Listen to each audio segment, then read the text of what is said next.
Digital 410 Productions proudly presents the What's in Your Head podcast.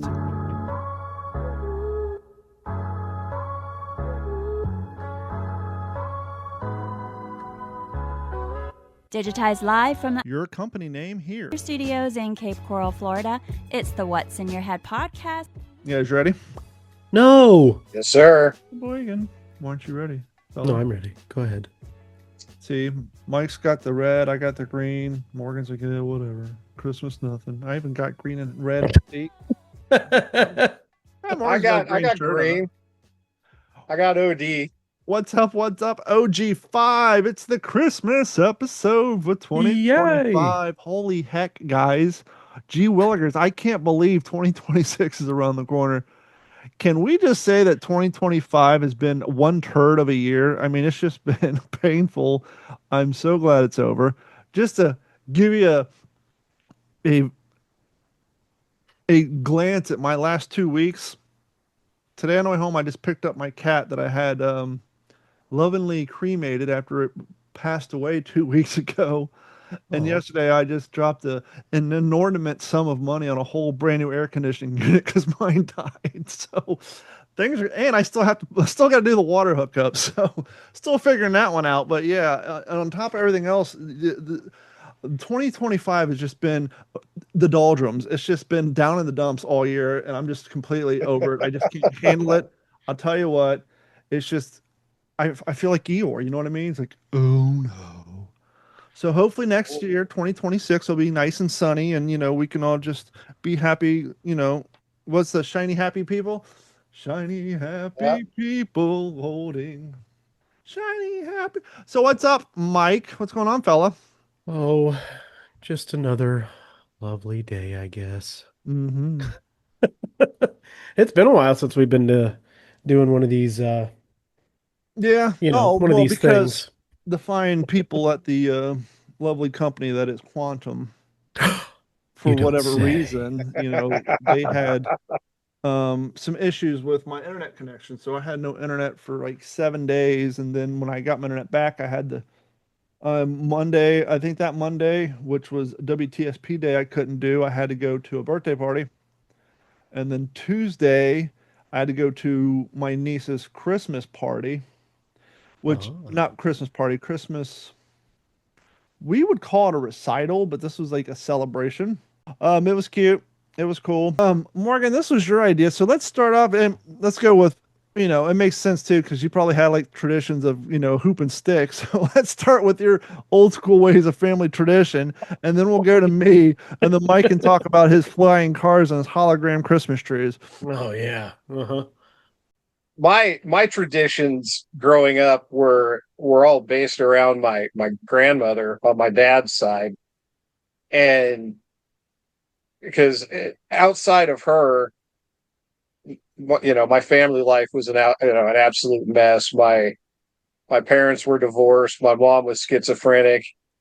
We basically lived in chaos always, but we could always count on going to Nana's house, and she would have, you know, like the aluminum dish full of mixed nuts with the crackers, you know, and it looked like a great big oak leaf. They would be out on the coffee table in the living room, and they loved their nuts. I remember my grandparents always had walnuts, and they had the chrome walnut cracker. Yeah. Oh yeah. None of it was shelled. This fancy life of buying pre-shelled nuts. No, it was like being at a eating freaking oysters. That was half the lobsters fun. And crab. That was half the fun. Yeah, we'd open presents, have turkey, you know, the normal stuff, and then my in-laws actually are the ones that are very, very big on tradition. They're actually both of my in-laws, their parents came over on the boat from they came over from on the boat from Sweden, did the whole Ellis Island thing, whatever. And you know, they have the straw goats and the little Swedish Christmas trolls and all the stuff that they put out every year.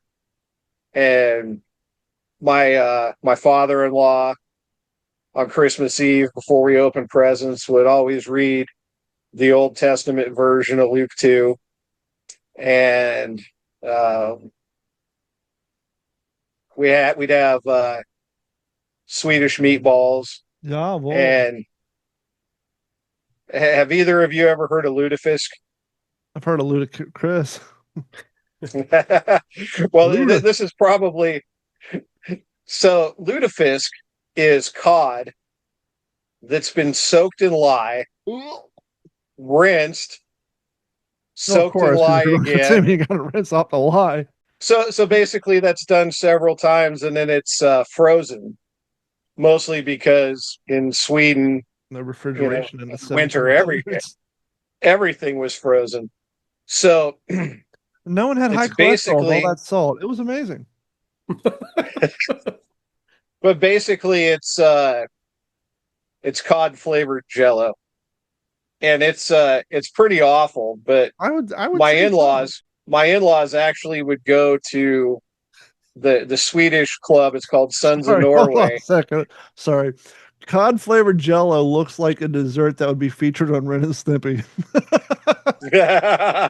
What do you want for dessert, Stimpy? I want cod flavored Jello. You idiot! But it's that was one of the traditions that I was introduced to shortly after marrying into the family.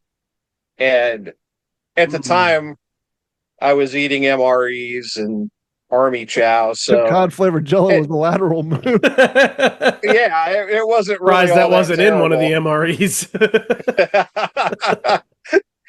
So, but you put enough gravy on it and everything tastes I fine. would rather have Jello flavored cod myself, but who am I? Wow, that's So I yummy. can't help you. I can't help you with Sweden, but Norway's kind of close. Hiding the broom, Norway, comes from the 1600s. The tradition comes from Norse folklore during the early modern period when people believed witches and evil spirits were especially active on Christmas Eve. Brooms were hidden to prevent them from being stolen and used for flight, blending pagan beliefs with the Christmas holiday or with the Christian holidays. So hiding of the broom. Did you ever get? So what tends to happen, right, when you're from divorced families or families who don't get together often? I can remember. I think the last time we had a quote unquote family reunion was like 1982. And when I mean reunion, I don't mean getting together for Christmas. I mean like every single person from your bloodline gets together at like some park or some convention center or some rented out summer camp for the weekend. And like, this is your 15th cousin, Jim Bob. And he's, I'm from the holler. Here's my stick and my pheasant flavored pudding, stuff like that. So, when you sometimes my point being sometimes the holidays brings every once in a while one of them out, or you bring that relative you only see on that holiday, and so now there's this obligation of gift giving where they want to provide you with a gift, but they don't know you from Adam. But did you ever get a rerun gift from relatively the same person every year because they just have to check you off the list and they don't know what to get you and they don't remember what they got you last year? Have you ever gotten a repeat gift year after year? And if so, what was it? I did when I was young. My aunt and uncle would always give me the Lifesavers book. Either of you familiar with that? The candy? Heard of it. Yeah, Is it well, like an it's advent calendar?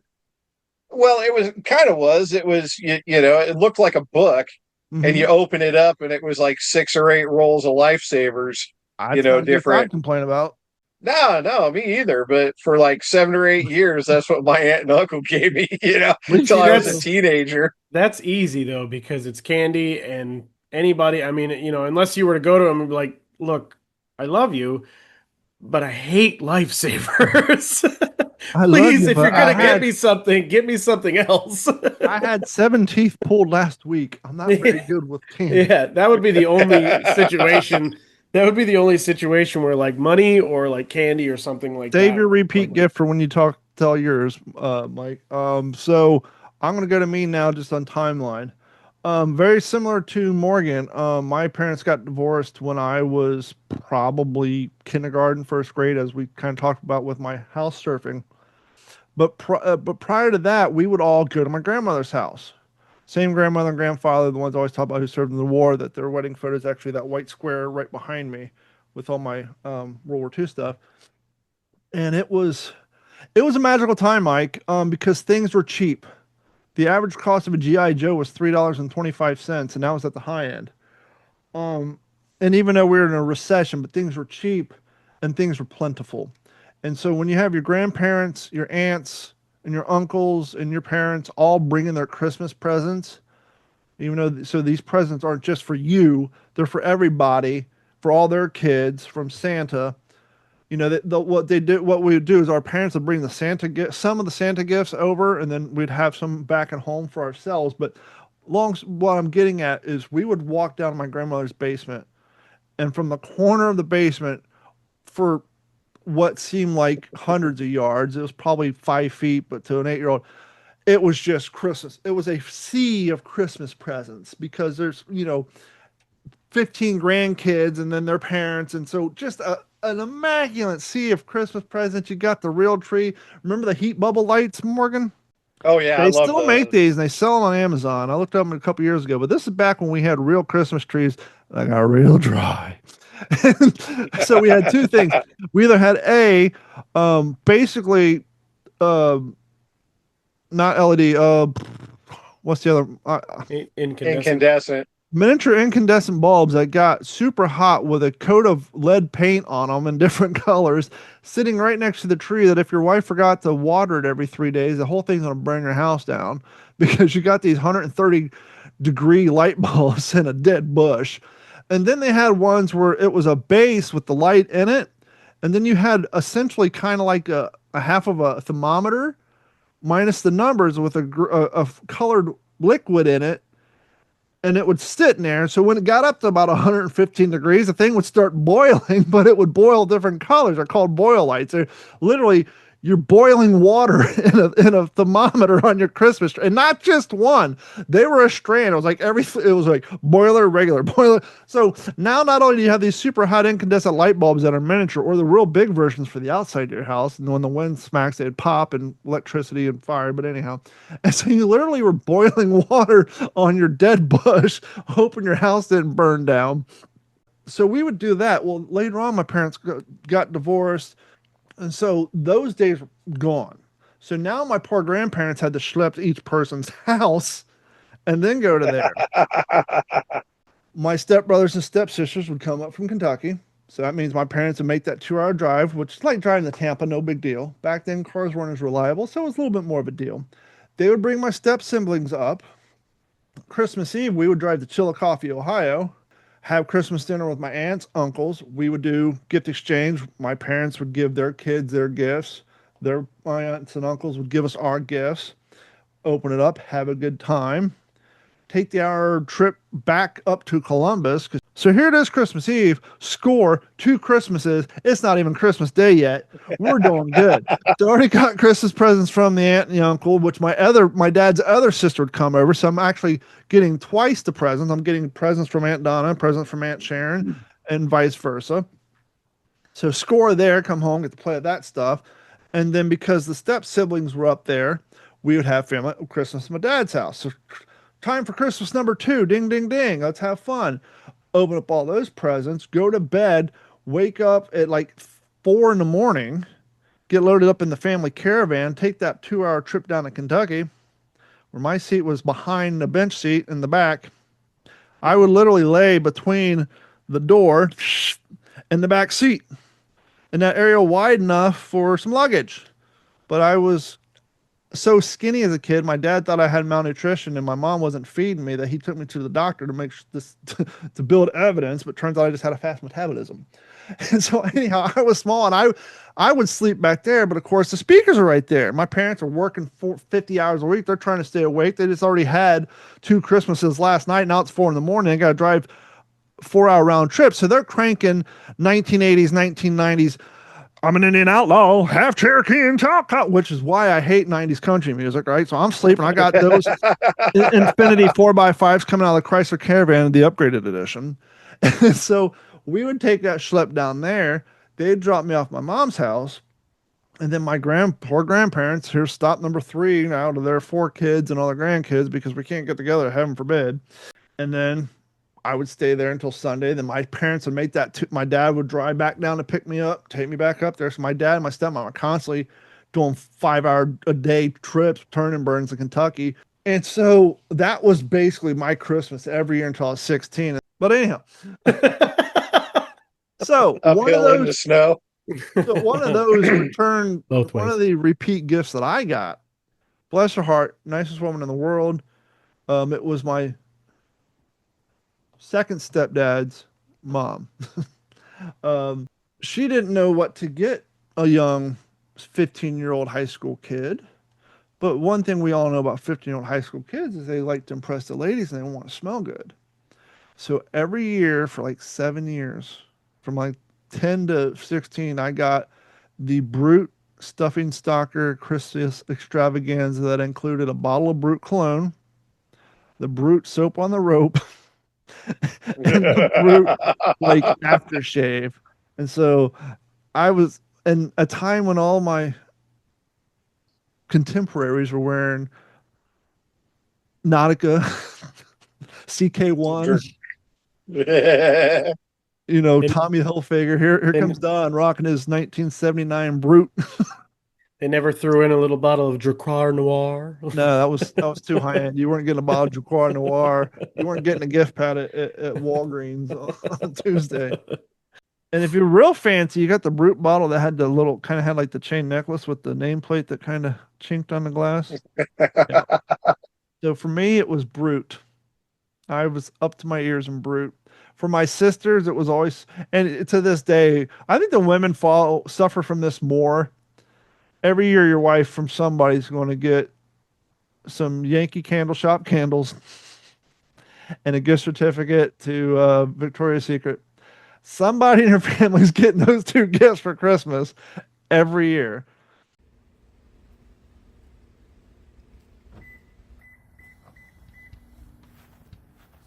Carrying a firearm daily comes with serious responsibilities.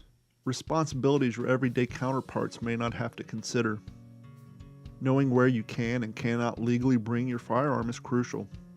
But sometimes, life takes you places where carrying isn't an option. That's where the Stopbox Pro portable gun safe comes in. Securely store your firearm in your vehicle while handling life's obligations. Safety, responsibility, and with peace of mind. Stopbox Pro. Protection when you need it. Security when you don't.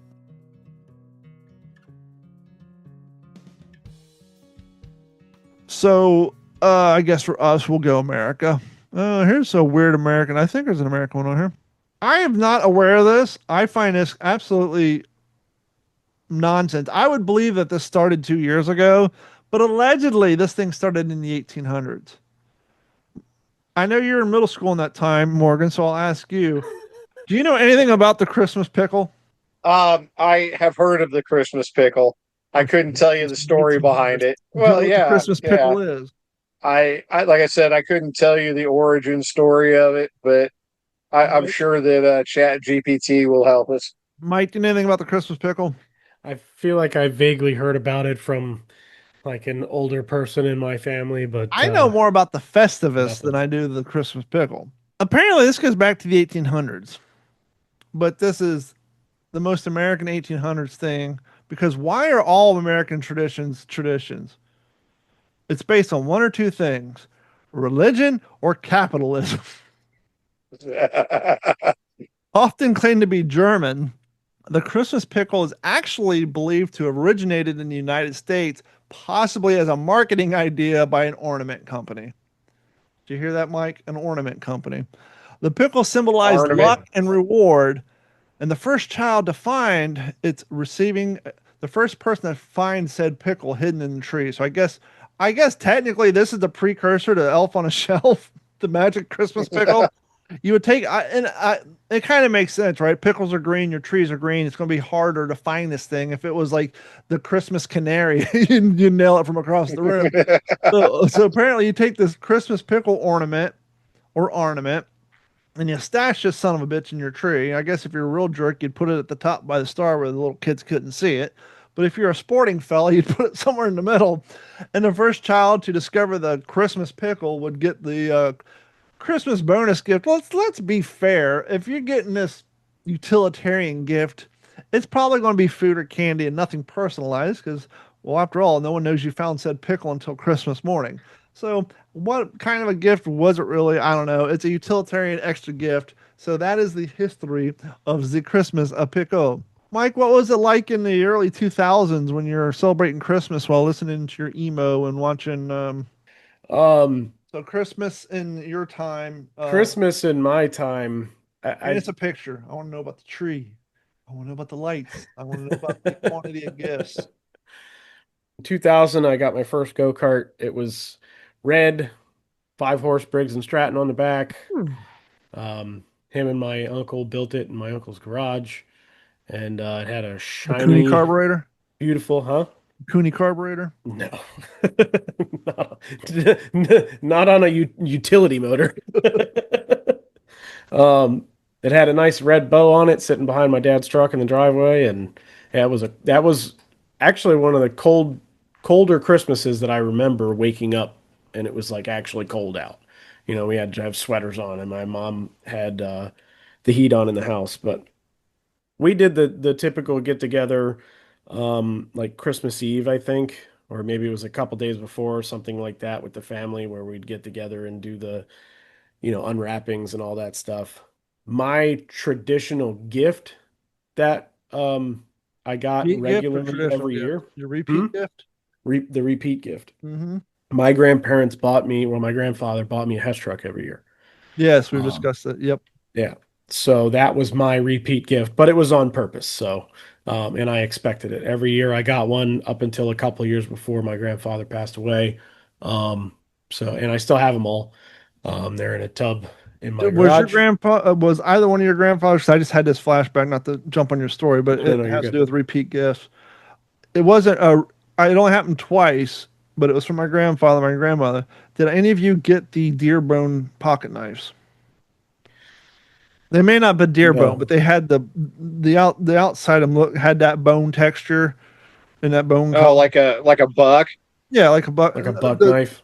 Kind of open, multi-blade, not quite Swiss Army knife, but yeah, either single blade, like an antler, antler style. Well, it wasn't a fixed blade knife. I actually have one. More uniform, but the sides of it had screwed on like antler or bone, something. Okay, yeah, that was. No. I got a Swiss Army knife. Nice. My first pocket knife. My grandfather gave me it was that tiny one, and he gave it to me, and it was brand new in a blister pack, and he was like, here's your knife. I was like, oh, cool. First thing I did was open it and cut myself with it. Well, that's because you didn't have my dad. My dad was sent to Sweden when he worked for Master Food to make cow can and M&Ms and all that. Oh yeah. And when Mike came back, he got my brother, myself, and my stepbrother Swiss Army knives because he went to Sweden. And the first thing he does, he opened a blade and he literally shaved his arm. He's like, these are not to be blanked with. These are sharp. And he like literally shaved his arm with one pass and said, here you go. Don't cut yourself. See, when I was coming up, I don't think that they were like the real Swiss Army knives anymore. I think there was a bootleg market. No, yeah. I mean, I think. Well, I mean, Swiss Army knives and the Rambo survival knife were all. But it was different though too. From the actual thing. From like the 60s, 70s, and 80s, and the time that you grew up, is different from the stuff that I got when I grew up. Even though it was called the same thing, that logo was just a little different. It wasn't made the same, The toothpick that came out of the side of it was plastic. It wasn't metal or anything. Oh, was it always plastic? Okay. It was a little heavier duty. Yeah, no, this was before they got worried about getting sued by people getting bleeding gums from it. Right. And tweezers sucked. Mine had It was real basic. It had a knife. Corkscrew. It had, mine didn't even have a corkscrew. Mine was so small, it didn't even have that. Um, it had the little scissors, Mm-hmm. one, one decent blade. Mm-hmm. The It primary. had the small can opener on the one side, Mm-hmm. the toothpick on the side, and then I think it had a Flat head screwdriver. that was also I think a combo as a nail file on the little one. Yeah. So the tip of it was Flathead screw. Yep. flathead screwdriver, Number but one. yeah. I've had, more authentic style ones, but nothing from back in the actual time that they were made really good. Um but anyway, when my parents separated and split and all that kind of stuff, I did the same thing that you did, which was go around and have 900 different Christmases every That's the season. best And part of being a divorcee kid. To Christmas. At a the minimum. part, the part that sucks about it now as an adult Being the guy is who schleps around because the other person not available to do it. exactly. So as an adult, and I'm not complaining, I love my parents all collectively, but I've got, and now I'm married again Hmm. because I was married before. I'm remarried and my wife's parents are divorced. So I've got two sets of parents that I have to go to. My wife has two sets of parents that she has to go to. Then your kid has two sets of parents, and then you have to try to figure out when you can take Right, him to go to hers, and right, then still have time to go to his while you're over at the other ones. It's like right, which one won't be upset that he's not there because he can't right, beat all four of them. right. So the difference with that was is that when it came to my son, we made the agreement that we would switch off holidays every other year. So one year I would get Thanksgiving and she would get Christmas. And it's not like, it wasn't, weeks before we would see him or anything like that. It was only like, a couple days, which was fine. Well, it's And also beneficial when you don't have 200 miles between the two of you too. right, right. Um, so yeah, I kind of feel bad for him too, because it's like, not only does it suck for us because we have to drive around and we have to make all these plans. We were just talking about this a couple weeks ago, I think, because we were trying to figure out who takes Christmas Eve. Because not only do my parents do Christmas Eve, my father, my stepmom, but her father typically does Christmas Eve too. So now it's a toss up to, we have to figure it out. This year it ended up working out, but Do you where are you at in your family? Are you a Christmas Eve or is because you're like I know you have the multi, right? You go to your dad's. Mhm. Do you do yours Christmas Eve at your house and then go to your dad's do Christmas Eve, or do you wait till the morning, or because Sam's not No. there, do your Christmas Eve? So, well, with my dad having his health issues that he's had, um, last year we like our whole family on my dad's side, we went over to his house and we woke up all together Christmas morning and did the whole thing. That's cool. Um, If you had to guess a country, excluding the United States, that started a tradition in 1974 based around KFC chicken, what country would you choose, Morgan? Um, I am going to say Denmark. Mr. Mike, if you had to choose a country, excluding the United States, that had a Christmas tradition since 1974 based directly around KFC, what country would you choose? KFC? KFC. Since what year? 1974, 4 years prior to my majestic appearance on this planet. Wow. So what, 52 years ago? I'm 47, so yeah, 8, 9, yeah, 40, 52, 53-ish years ago. You were 78? Yep. 78. Um, wow. Well, I don't think it's Sweden because I think we already talked about Sweden. Um, Dang, I don't know. You kind of hit the nail on the head on the Think of Denmark one there. That's kind of what I would have think of thought a first too. country that is fixated on Western, not as in cowboys, but the West, Western pop culture, from Japan. music to movies to clothing. Think of a Japan. country just loves Western culture. I'd have Well, to I say mean, Japan. Russians love Western culture. Right now, they're going through their rockabilly phase. Japan Okay. Yes. Good job, Mike. loves American culture. Yeah, they really do. This tradition began once again because KFC is American as you can get, and one thing we're good at is religion and marketing. Capitalism. The tradition began as a marketing campaign called Kentucky for Christmas after KFC managers noticed that foreigners are missing the traditional Christmas meal. The campaign exploded in popularity because Christmas isn't a religious holiday in Japan. It's just them celebrating, once again, Western culture. So this became such a tie-in with Christmas in the last 50 years that families are pre-ordering their Christmas meals from KFC weeks in advance. So like right now, if you don't have your What? order in for your bucket of extra crispy chicken, your 2 sides of coleslaw and mashed taters, you ain't getting it on Christmas. That is a Japanese Christmas tradition, huh? This has been a Digital 410 production.